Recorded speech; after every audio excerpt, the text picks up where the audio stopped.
What's up, everybody? Once again, it is I, James, coming to you from the Nerdy Mewzings Podcast Studio. Today, I am joined by Miss Clara Meath. How are you doing today, Clara? Hi, James. It is I, Clara Meath. Good to see you. It is you. It is. We are here. We got through our little technical Of difficulties, course, and right? we're ready to rock and roll. How's your day going? Pretty good. Getting good work done. Working on my next big project. Waiting to hear back from an editor about my next cover gig. They got to approve the thumbnail sketch. Oh, So yeah. waiting on that, get my own stuff done in the interim. Nice. Do you do a lot of commissions and things like that? Commissions right now I have closed. Cover gigs are their own thing, because those come from actual publishers. Yeah, Closed my commissions just so I could get, some actual project work done. And I'll be reopening them back when I have time. But cover gigs come on their own, and I don't generally turn down cover gigs because they're really good visibility. for sure. They're depending on the company, decent pay. But either way, it's a really good thing to add to your, sort of your collection. Yeah. And the originals often sell as well to to fans of whatever book you're doing a cover for. I do a lot of variant covers, so it's fairly easy often to sell those covers, and they're fun work. They're fun work. People go crazy for the variant covers. The collector Really market. do.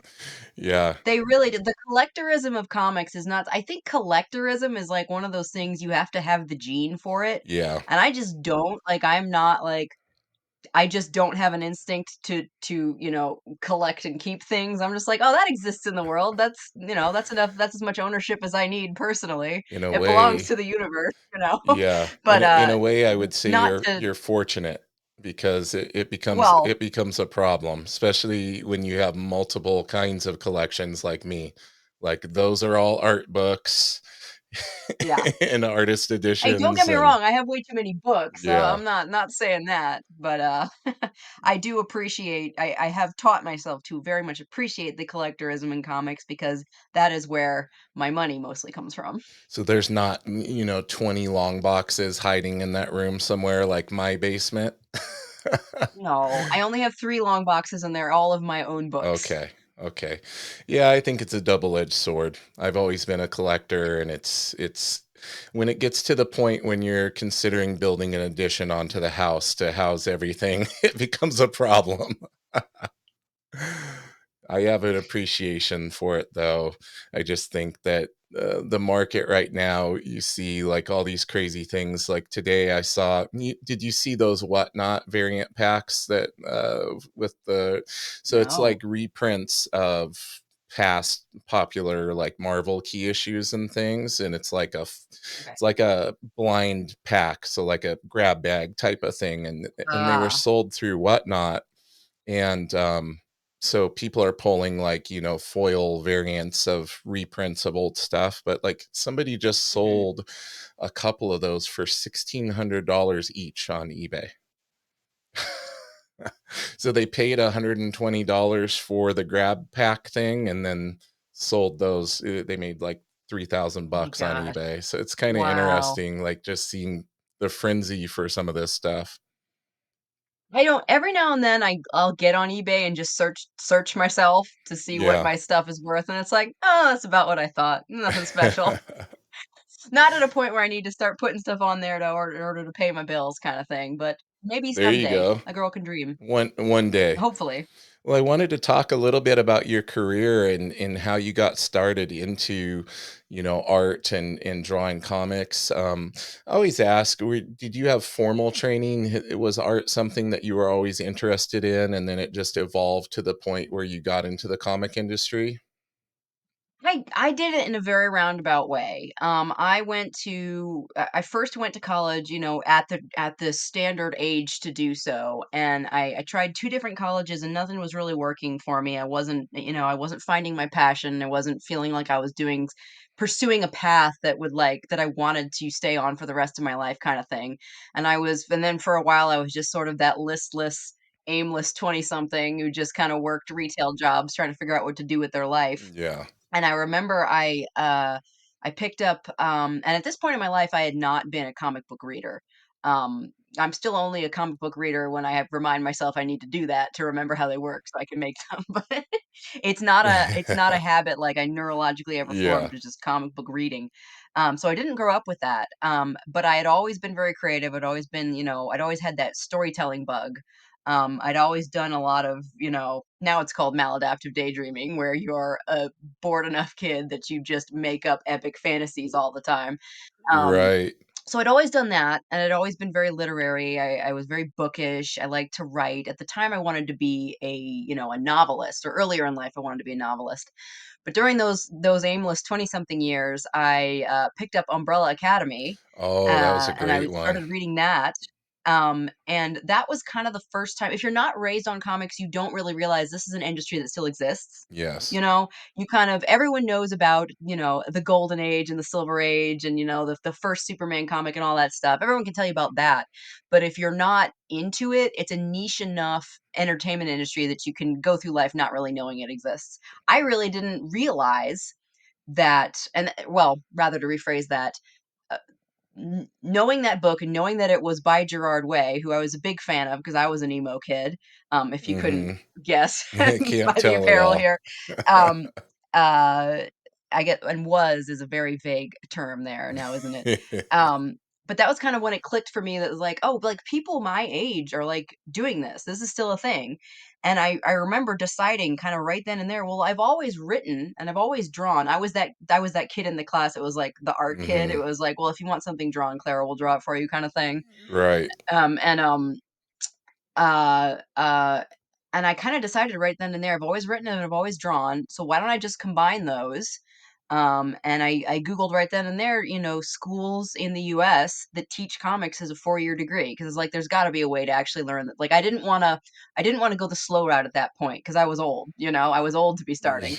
So Right. in my head, of course, like what does that even Yeah. mean? It doesn't It's matter. all relative, right? Right, yeah. It's not like I was trying to become an actress when you have to start at 8, you know?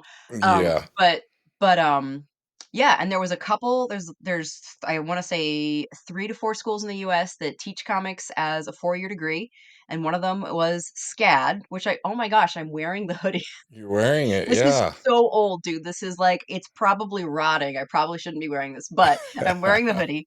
Um and yeah, I decided right then and there this was going to be my degree, and I was going to go to SCAD and I was going to figure out how to make it work. And I'm still paying for it because of how I figured out how to make it work. But that's life. Aren't most of us? Right. But yeah, it went really well. It ended up being a really wonderful time in my life that I really, really enjoyed. And it was super validating from beginning to end. It was the first time in my life that was like, oh, this is what I'm supposed to be doing. This is what I'm good at. This is what I need to do. I psychologically need to do this. This is not optional.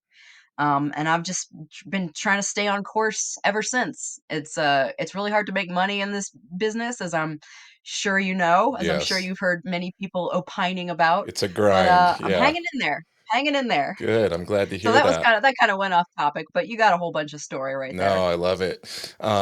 With SCAD, were they structured similarly to like the Kubert school in that you would have like a class on figure drawing, a class on sequential storytelling? Like, how did they structure things? And were the instructors there like professionals in the field or former professionals from the comic book field?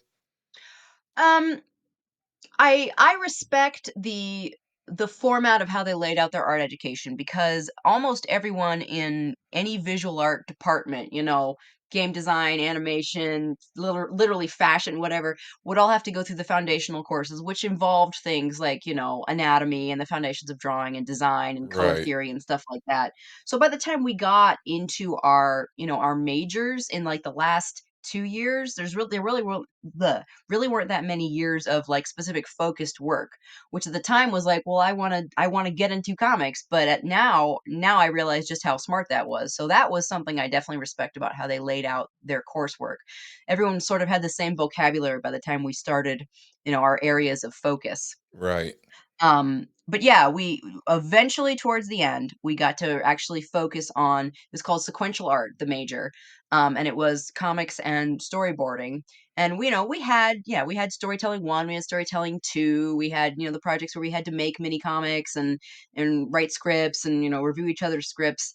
And it was all absolutely delightful there, especially That's towards the awesome. end when we were all, getting into what we really wanted to do. And the energy was great because we all knew, we're the weirdos. We're the ones in this tiny industry, and we have to be strong for each other, and we have to do the best we can. And we have so much to prove. When you're that age, you have so much to prove.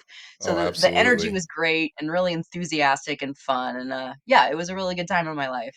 Did they, pile the work on you? Was the workload pretty heavy as far as homework and everything? I heard that other art schools, they, like, kinda try to prepare the people for being in the industry and Right. just, like, because comics is a lot of work. A lot of people don't realize, like, how much goes into it, especially someone like yourself who's working on your own creator-owned stuff and everything, where you're literally writing, lettering, drawing, like, penciling, inking, everything. Like, it's a huge workload. So did you get a little bit of a taste of that in art school with the assignments they were giving you? At the time, of course, it felt like a lot. I had kind of the even today it feels like an unfair advantage because I was several years older than most of these people and you mature so much in that, window of life. At the time, I had a fairly good sense that this was actually a light workload.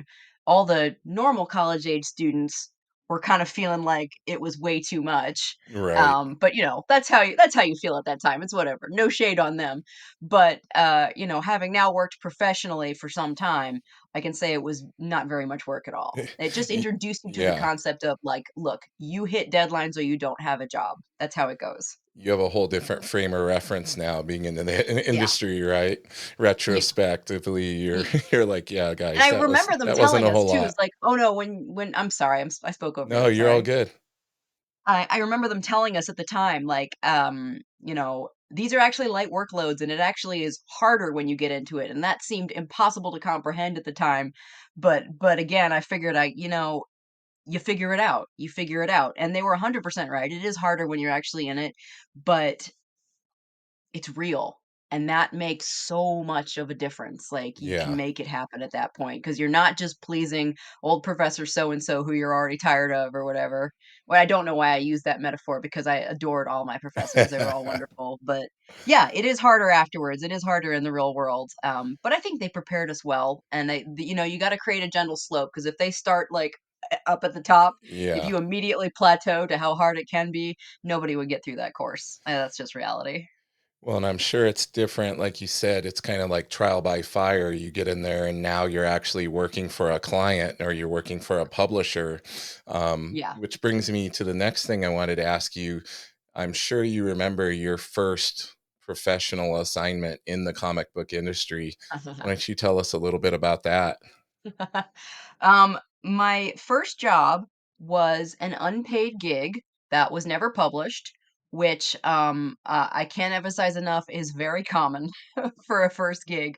It was an odd little sci-fi series by a micro mini indie publisher, which is literally like one of those like we're three guys and we make comics kind of thing that we Yeah. self-publish and whatever. But it was really valuable at the time because or rather very validating at the time because I actually got that gig in my junior year. So that was extremely exciting. It's like, "Oh, I'm already working. I'm the real Yeah, thing. that's This is going to really, be great?" And of course that really that work cool. never saw the light of day, but again, that's Yeah, common. Life goes on. But from that gig, I met uh Richard Rivera, who is the writer of Shadow Play, which was my first actual gig. So it really does matter who you know. They would always tell definitely. us, at the end of the day, what matters most is who you know and what your connections are. And I know now that I balked at that because I felt threatened by it because I was so introverted at the time. I was like, I don't want to know people. Get out of here. Yeah, And I would always just tell myself, no, it's how good you are. Just be good. And it's like, no, it's 100% who you know. 100% is a stretch, but you know what I'm saying. yeah. Who you know matters so much. It makes such a huge difference, and that just keeps compiling year upon year. It's like the more people you know, the more connections you make, the more work you get. Like literally this cover gig I'm about to start on, I only have because of the previous one I did for Oni, the Autumn Kingdom issue 2 variant cover, which is out now, and I should be getting comps someday, but that's how life goes. Yeah. But yeah, connections are so much of it, is a huge percentage of it. Yeah, you're not the first artist on here to talk about that in the importance of community and connection. And I had Koi Pham on here, and he's a phenomenal artist and done work for Marvel and DC and everybody. And he talks a lot about that, like developing that community and those connections, and just how Right. everything kind of comes full circle with that. So that's really cool to hear from you as well, that you've experienced the same thing in your work. Yeah. Especially if you're gonna be doing creator owned, because then you don't have the automatic infrastructure of everyone in your publishing company now knows who you are kind of thing, Yeah. you're going solo, so you gotta pull people in as you go. It's sort of the rogue crew at that point. You gotta build your own D&D campaign of Yeah. people with different skill sets as you go.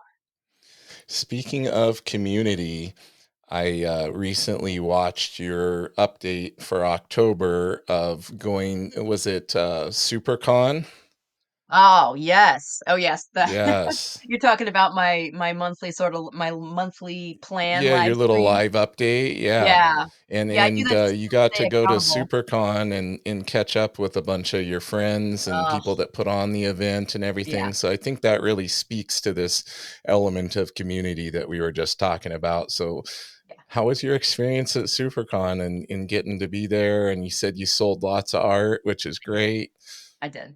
Yeah, SuperCon, I mean, if you're on my Instagram, dear listeners out there, you can watch that recorded live stream. That was the most effusive I think I've ever been on a live stream. I love SuperCon so much. So this is an annual con in South Dakota that I've been going to for many years, and it's literally always just wonderful because you're just building the relationships there. The team that runs it is, ever shifting, but a lot of the core people are always there, and everyone's just so excited to have you there. And you get a lot of the same guests every year, so you get to catch up with them and you get to meet new people, and like it becomes a really strong community. It's like a family reunion every year, and I really Yeah. enjoy it. And we all hang out and we all catch up on, like, okay, what have you done since last year? Let me see. Let's all trade. Let me buy this. Let me buy this, and we're all just very supportive of each other, and it's I think it's really beautiful. I think it's cons as fraught as they can be, with a lot of difficulties and a lot of drama, because it is all just a group of really weird people getting together. In many ways, I've come to realize I think this is the way it's supposed to be. This is kind of the ideal model for humans to interact and sell things. It's kind of the market model. It's a medieval marketplace, really, and like they think that's the most natural state for humans to interact in those ways and to That makes shop and sense. relate. And Yeah. I'm really charmed by sort of the primal that this primal model has organically reemerged from nerddom, and that we did that with our weirdness, wanting things to be real, not just corporate and manufactured, that we wanted Yeah. organic like this. And I would love to do I'd love to have somebody do like a sociology study on like the entire dynamic of a Comic-Con. Like For I've sure. become so fascinated with it, in an anthropological sense as the years have Yeah. gone by. My wife and I go to a lot of cons, and we always comment on like how much we love it because everybody there is so nice. Yeah. Like even the fellow, our fellow nerds that are going to the con, like you already have stuff in common. You can spark up a conversation with the person next to you in line and Yeah. get along great. And it's just such a great dynamic. It's always so much fun and kind of restores faith in humanity a little bit each time we go, to be Yeah. honest with you. Yeah, no, honestly, yeah, that's a good way to put it. Always, I'm tired afterwards. It's a lot of work. It's a lot of energy For output, but sure. there's always like I feel positive about things, I feel positive about humans. Even if it wasn't a good selling con, you're like, yeah, but I still had good interactions. Nobody was like, your Yeah. work sucks, get out. That's literally never happened. So it's just, yeah, There- it's just even the worst con is still like, well, that was pretty cool. you know? Yeah, there's a lot of value in those positive human interactions. Yeah. Those are worth a lot. So yeah, they'll keep you Now going for a long time when it's a thankless job like this. now when you go to cons, do you do, like, head sketches and offer commission? Like, do you have a commission list where you're sitting there working throughout the con, or do you bring a lot of your prints and things like that to sell? I bring it's mostly selling. Yeah, I bring books, I bring prints, I have stickers, I have shirts now. I'm just expanding out kind of my merchandising. I am starting to take table commissions now as well. For a long time, I didn't do them because I was just too anxious and too type A. And I Yeah. was like, "What if it's not good? I need to be alone in silence to do this kind of thing." And like I said before the show, I've been going through, enough of a healing process that I'm getting, my mental health and stuff under control that I've now started taking table commissions, and I did two at SuperCon. And it is once you accept, as the artist, that like, okay, a table commission, part of the point is that it's almost more performance art. This is Right. not going to be of the same caliber as, a cover you do for a big company. And that's okay. Like, it took me a long time to accept that, I assume out of ego. I can't think of why else I would have that problem. But yeah, once you accept that, it makes it a lot easier. They just want something from you. They just want something that you made specifically for them, and that's all it really is. It doesn't have to be mind blowing. And like both the table commissions I did, this past SuperCon were just like, oh, that works. Yeah, I'm happy with that. It's sketchy. I can tell I just did it here in an hour or so, but I like it. And then they come back and pick it up, and they're like, oh, it's so great. They love it so much. It's like, all Exactly. right, well, if that's the way you feel about it, then I'm not gonna take that from you, It's more power to you, Yeah. and I'm glad I can make you that happy with that small amount of work. Plus, it makes the your income from the show Yeah. go up very rapidly when you take table commissions. Oh, You can charge definitely. a fair amount for Well, and those. like you said, it's special because it's coming from you, Right, and it's a unique right. thing, and they're wanting to own a piece of your original Yeah, work. So, and especially if it's something where they're asking you to draw a certain thing, like it's like I got my favorite artist to draw this right. thing that I came up with, which is really special for people as Yeah. well. And I believe the two commissions that I did are on my Instagram now. If you scroll back a few posts, I did Beast from X-Men, and I did Yep. Red 7 from Final Fantasy 7. Yeah, I saw both of those. I know you're hard on yourself because all artists are, but they were very good. They Well, turned thank out you. really well. I'm glad, I'm glad. Absolutely. Well, now I wanted to talk a little bit because how I discovered you was through your Instagram, obviously, Always and is.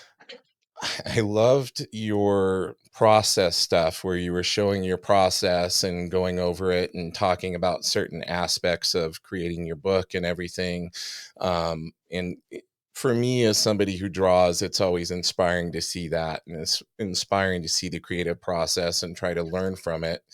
And you are, along with that, or as an evolution of that, you're working on a perspective course, I remember hearing. I am, yes, How is that coming along? that's what I was working on, right before I got on here, actually, yes. Awesome. So, this has taken way too long, but sort of the, emergence of that was 2 years ago now. I made a panel to give at SuperCon. So I'm a special guest when I go to SuperCon, so one of the obligations there is that if possible, give a panel, They're paying for you to be there, it's the least you can do, right? Right. So, I try to, and again, so type A, I go way overboard. A lot of times, we've all been to con panels. It's just like a couple people sitting there and they talk a little bit and then you take questions and then you have a conversation Right. with the audience and that's kind of it. I do a full, like, college lecture when I give a I panel. was gonna say, is PowerPoint involved? Or Yeah, is oh, there a PowerPoint 100%, slideshow? 100%, an Awesome. extensive PowerPoint. So I made a one on perspective drawing because I'm really passionate about that because it's such a magic bullet, and people are so afraid of it. If you can just stop talking yourself out of putting any effort into things and learn this, your work will be years better overnight. Like, I'm not even kidding. I'm not even kidding. It's so Yeah. important. And, when there's something wrong with your work and you don't know what it is, it's almost always perspective. And if you learn perspective, You're good. You got this. So I'm really passionate about this. It's Even great. people don't realize, even when it comes to figure Yes. drawing, when you get better at perspective drawing, you develop a better understanding of placing the figure Yes. in three-dimensional space. So it actually makes your figure drawing better too. Absolutely. And I think a lot of people only think of perspective drawing when they think of that term, they automatically think of Build buildings and finding spaceship the, the systems, vanishing factories. point and perspective grids Yeah, and all of yeah, this. and that's one of the points I try to hit really hard in that panel. It's like, a lot of people tell themselves, "You only need this for certain things." You absolutely need it for everything. If you draw one of the lines is, "If you draw a dot on a page, there is immediately perspective in that drawing. It's inherent, Yeah, it's all there, you just need to know how to use it." So, it's not something you can avoid. But yeah, well, I'm very glad you agree because that's for sure. important. But again, I'm direct to the listeners. Be aware. We agree on this. Yes. Um, but yeah, so I gave that panel and I like it so much. I was like, okay, what if I make this into a book? What if I make an instructional book that's not like super intimidating and show offy? Like I'm sure there's good perspective books out there. I just have never really found one, They're, you know? like you that word intimidating is pretty spot on. Like Right. even the good ones, I have a whole perspective section up here on the bookshelf, and Yeah. I have the quote unquote best ones, Right. but they're so good that they're Yeah. like super, like even the basic stuff seems super advanced the way it's presented. Right. And then well, and it's just that it's that academic problem, that's so common. Like once you know everything about something, it's really hard to backtrack your brain and regress and figure out like, okay, what are the very basics of this that I can tell, actually make it presentable Yeah. and learnable. Remembering what it was like when it was new to you. Yes, yeah, exactly. Go back to that fearful innocent that you were. That's like, "I don't understand anything." Yeah, Yeah. and make it as accessible as possible. So that was my goal with that, to make a very simple, understandable process book. Because in actuality, it's fairly simple. If you get taught it gently and step by step, it's like, "Okay, this is totally understandable." So, I called up my publisher, Andy Schmidt at Comics Experience Publishing. He's got both my creator-owned books there, as well. And I was like, "Hey, I'm thinking of doing this perspective book. Is that something you'd like to publish?" And he's like, "I'll do you one better. We have our video educational course on the Oh, side. nice. Why don't you take that presentation and expand it into, a series of, videos catering to today's attention spans Right. and, actually expand that whole presentation into an actual, educational course." And I was like, "Okay, if I can do that and the book and I kickstart them and we both promote that Kickstarter, there's the deal." So we arrived on there, which by the way is one of the ways you are totally allowed to negotiate with your publisher. Right. Always be trying to level it up. Um, so it took way too long because I'm doing way too much right now, but I'm finally getting to the good part of it. Right now, I'm in the process of preparing all the images that'll be layered in the videos, and I'm decent at video editing and stuff like that as well. So I'm going to be making those pretty soon. I'm going to be just recording myself reading that script. I'm going to be editing that all together. I'm going to be bouncing it off Andy at Comics Experience, and we'll just figure that out as we go. I got to lay out the book. Um, and I got to put together the Kickstarter. But I'm actually getting pretty close to being able to do, those things, get to the meat of it. Yeah. And I'm very excited. And I assume you know a bit about, recording technology because I need to decide what kind of backdrop and lights to get. Yeah, I do everything myself, and I'm kind of Okay. a little bit of a control freak when it comes to Same. things, which it sounds like Yeah. we might share that Yeah. trait. So yeah, I always take on a lot, and yeah, I know quite a bit, probably quite a bit more than I should about that kind Well, of I may bug stuff. you afterwards for some recommendations. Oh, Yeah, absolutely. I appreciate Yeah, that. But yeah, that's my next yeah, big not a project, and problem. I'm very excited. Yeah, I'm super excited too. I can't wait to see that. I'll definitely be backing that on Kickstarter when it goes Thank live. you. Yeah, So I have no idea, what to expect in terms of earnings from that. Like, I yeah. really don't. I get a sense of like how much you can make for a comic book, but I have no idea what to expect with that. So we will see. We'll see. Yeah, Kickstarters are kind of like my friend Will Robson does a lot of Kickstarters, Hmm. and he's like I know his current one had got to like 77% funded and there's a week left and he's feeling that pressure and Right. he thinks he's going to make it, but he's in that final stretch. Right. So it's just kind of like it can be unknown territory. You can have a project that gets backed super quick Yeah. and fully funded right away, and Right. then you can have one like this where he's experiencing, oh man, I hope we make it. Yeah, yeah, it can be really hard. It can be really, and Kickstarters are a whole thing. There's a whole, like, that's its whole.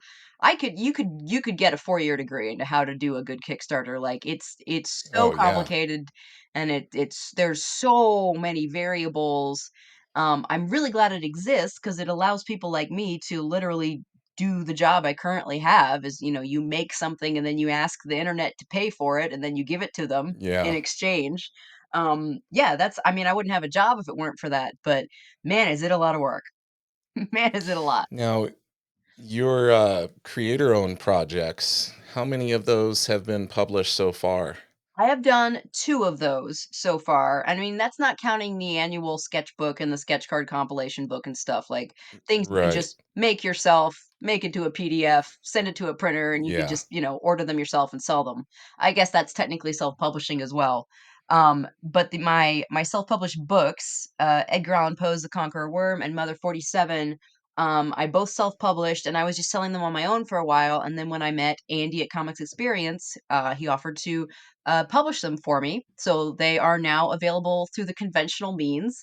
And as things stand, I just have a standing agreement with him that whatever I make, he will then publish, within reason. So that's a Awesome. pretty sweet deal, right? That's a very sweet gig. So I'm very Yeah, grateful that's to a him at great all deal. times. Now, were those kickstarted as well? Have you done previous Kickstarters? Yeah. Yeah, So I've you have done. some idea what, like you said, what comics do in that Right. regard, but as far as this instructional videos and book and all of that, Yeah. kind of unknown territory for you. We'll find out, I guess. We'll find out. I don't know if it's one of those things that's intimidating enough that people are still avoiding it in that way, or if I can really sell the promise that I'll make this understandable enough to I make them think pay for. that's I don't know. your We'll find out. It'll be cool either I way. think that's your hook right there. Right. Yes. The selling it on the fact that this is going to be Right. a somewhat easily understandable Yeah. course on perspective compared to, in Right. relative comparison to what else is out there, right? Yeah. I got to lean into that. You got to lean into that for sure. Yeah. Yeah, definitely. So with your creator owned stuff, is it still readily available? Yeah. Are there online versions as well, or is it only print books that you can order? Believe you can get digital versions. I know you can at least get the Kindle version of Mother 47 on Amazon, but otherwise you can get them from Comics Experience Publishing. That's the main place you can get them. Okay. Or you can go on my Instagram and go to one of my online shops and get them directly from me and they will be signed. That's the thing. When you buy them directly from me, they come signed. Yes. Obviously, they don't come signed from the publisher, but depending on what your priorities are, you got those two options. Now I wanted to ask you because I discovered you via Instagram and I seems like I'm discovering a new amazing artist like every day. Like I'm like Mhm. how one, how am I not following this person? And two, how are they not like the hottest artist in, for Marvel or DC or something? Like Sure. there's no shortage of talent out there. I was going to ask you what artists have inspired you over your career when you were getting into comics, and like who do you look to for um I guess inspiration and just artists that you really like and whose work you deeply appreciate. I would say the artist that gave me the bug for comics to begin with, and this is I feel like most people in North America who read comics, was Mike Mignola with Hellboy. I think he's Oh yeah, so often the gateway books, right? Is Hellboy. Still so good. Still some of the most beautiful stuff. And his especially if you're emo, right? What was that? Especially if you're emo. Oh, absolutely. Absolutely. Um, but yeah, and Mignola is so good at composition. So in terms of just like getting the bug for comics in general and really getting my head around like this is you got to really think about how you compose a scene and what you're trying to say with it and how you want the reader to feel and what you're trying to communicate and all these things. He was my strongest influence in that department. Stylistically, I do tell people though my strongest influences were Gabriel Rodriguez when I first read Lock and Key, and Oh yeah, amazing stuff on there. yeah, really good stuff.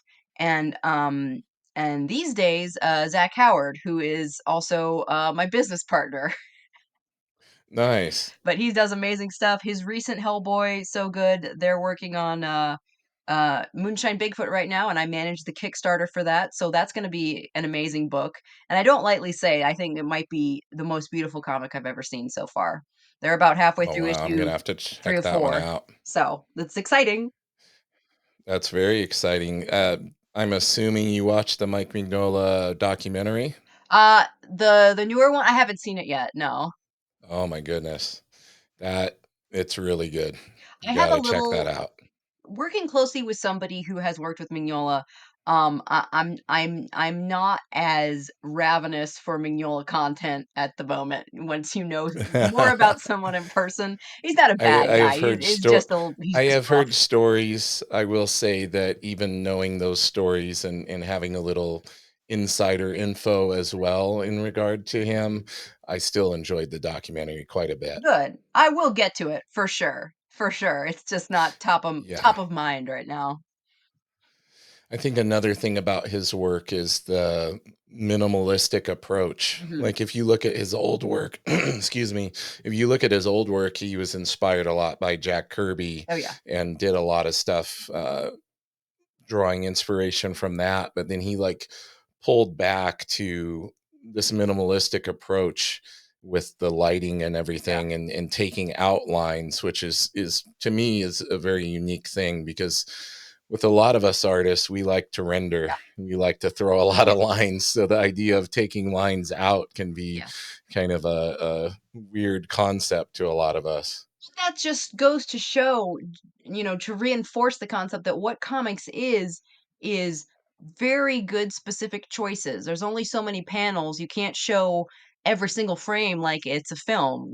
Comics is picking the right moments and you can show very little if you pick the rightest thing. And Right. he's a real example of that. He's really good at that. Do you draw inspiration from cinematography? Do you ever look at camera shots in movies and things and think, "Oh, that's something I can use in my comic for this camera angle or this scene Yeah. setup?" Yeah, for sure. Absolutely. Yeah, and movies are very valuable for that. I was telling someone the other day, I can't remember who now. An exercise they recommended in school was watch movies with the sound off.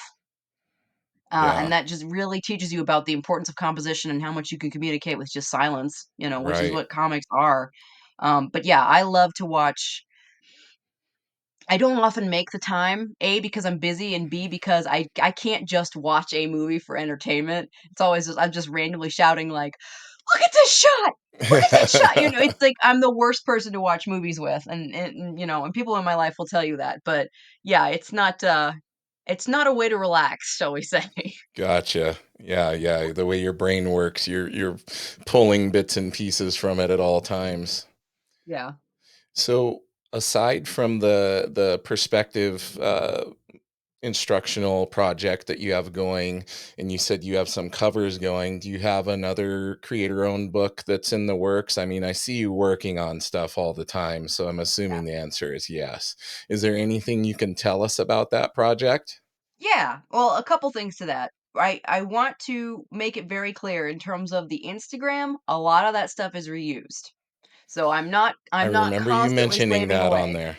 But a lot Yeah, of that stuff is reused. Just don't, just so people don't feel bad. I'm not trying to imply that I'm constantly working. That platform is for education and for art appreciation. So, right. just want to throw that out there. I try Well, to I throw thought that it out was there every now brilliant. and then. Like you had a good tip on there. You were basically saying like how you note like when you used a Hmm. certain clip and then so when you go back to it, you have like a little back catalog of content that you Right. can then reuse. I thought that was really smart. I do that with my jujitsu instructional stuff that I Ah, post on my Instagram. So okay. every so many months I can put something back up and like you said, your new followers haven't seen it. It's like brand new to them, Right, right? Or exactly. people forget sometimes too, right? Or they were thinking like, I remember she showed that one Yeah, thing and I really want to watch again, but right. I forgot to save it and I'm Right, not going to and scroll it's back a 2 year years back, in the who's gonna feed. do that? Yeah, Yeah. I used to have a lot of embarrassment about doing that. It's like, "Oh, I'm failing because I don't have new content every day." That's nonsense. It doesn't matter. It doesn't matter. If it was good enough the first time, if it affected someone the first time, it'll affect someone this time, and as long as you're, better to keep it in front of their eyes than to, kill yourself for something it's just social media, guys. Just calm down, you know? Um Yeah. but to your actual question before I sidelined it. Um, yes. So my next creator-owned comic project is going to be a collection of 3 short comics. I absolutely love little short stories. I've always loved short stories. I always loved, when I was younger, I read so much like O. Henry and Chekhov and people who do these really, really good, meaty short stories.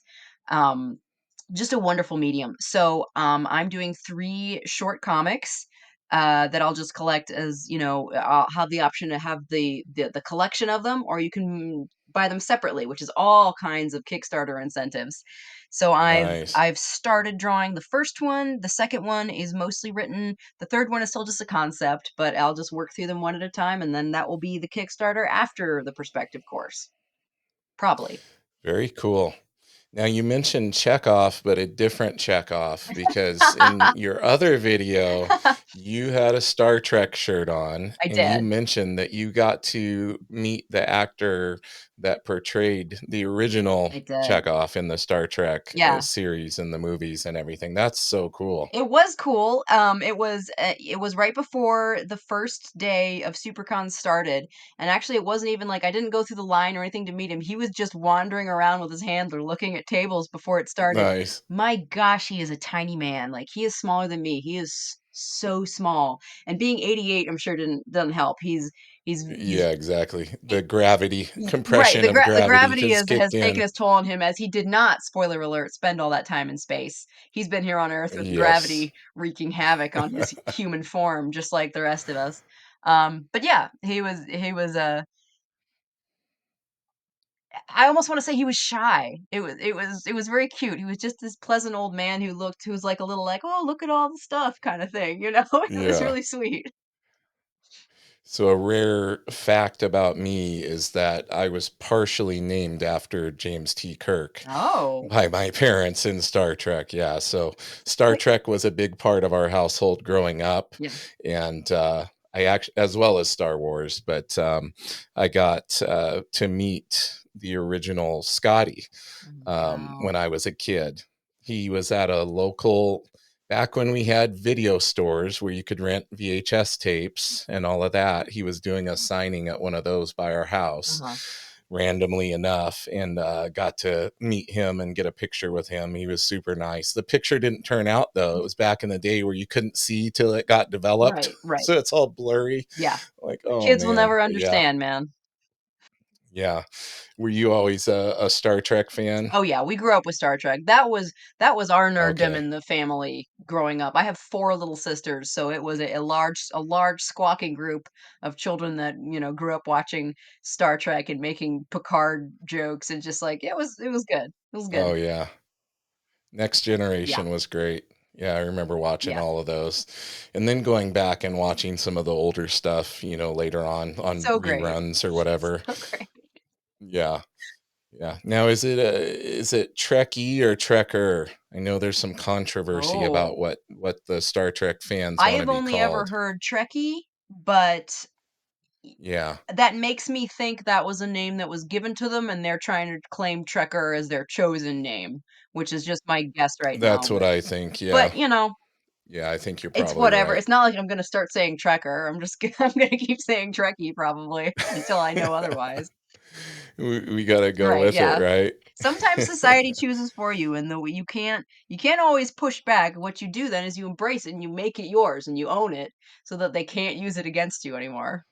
This is true. Yeah. Well, listen, Clara, it's been so great having you on today. I wanted to give you an opportunity to plug your social media, let everybody know where they can find you and what they should be on the lookout for, even though we've pretty much, I think, thoroughly covered that. Yeah. So, where's the best place for people to follow you online? Easily the best place to follow me online would be Instagram. You can find me at Clara_Meath, which is Clara_MEATH. I update there regularly, both with reuse stuff and new stuff. Plenty of stuff, if you're looking just to be inspired or art education. People say they really enjoy my inking videos and stuff like that.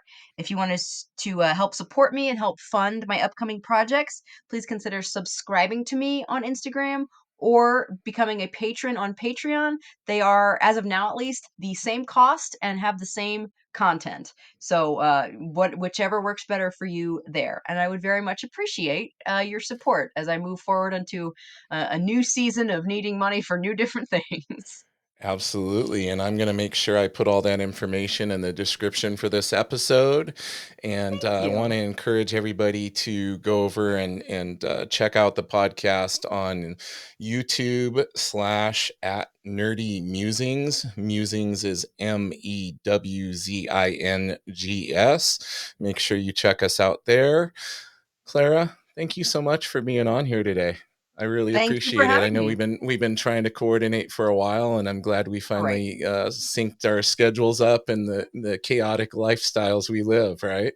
Yeah, hey, us chronically overscheduled people got to be supportive of each other. Well, I would love to have you back on when that Kickstarter launches for the perspective course. That would be great. That would be great. Let's do that. Awesome. Well, listen, hang out with me for a moment while I hit my outro. Everybody Oh, out there, make sure keep it nerdy, guys.